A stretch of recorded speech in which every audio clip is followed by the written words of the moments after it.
Well, the heat wave continues here across the area and it's not going to end anytime soon. So, another way to say hot, well, it's boiling outside. And I do think that boiling temperature will continue to get a little bit hotter as we make our way into the weekend and early next week.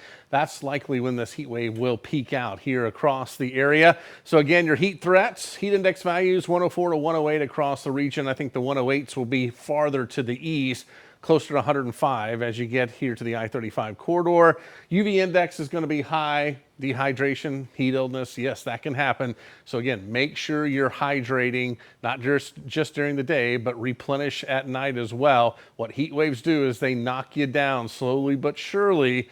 And as you head toward the end of the heat wave, that's usually when we get the highest heat related illnesses. So make sure you're taking care of yourself out there. And if you're feeling a little nasally out there, well, guess what? We also have our pollen count now into the moderately high category, and that will continue right on into the weekend. What's coming out?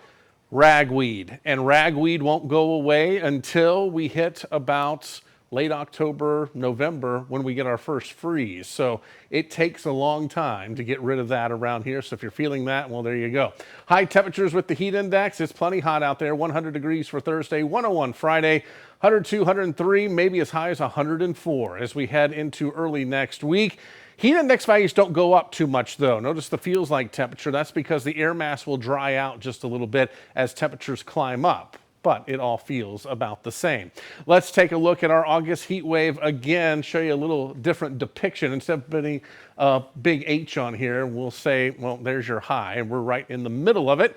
And that's where you don't see much in the way of cloud cover or any shower or thunderstorm activity. So for tonight, temperatures will work their way down into the upper 70s to near 80 degrees, and then we will be around 100 as we head into the afternoon hours on Thursday.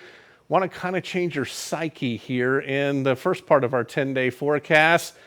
Well, I'm putting everything in Celsius. So highs will be in the upper 30s to near 40, lows at night down into the mid 20s.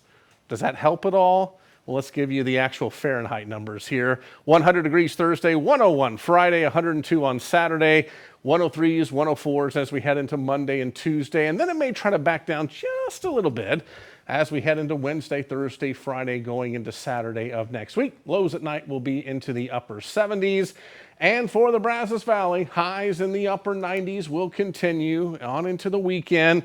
We may finally touch that 100-degree mark as we get into early next week. We'll go about 3 straight days, Monday, Tuesday, and Wednesday. Remember, your humidity values are higher, so it'll feel like 105 to 108 each afternoon. Then it's back into the upper 90s by the end of next week, but it's still going to be plenty hot.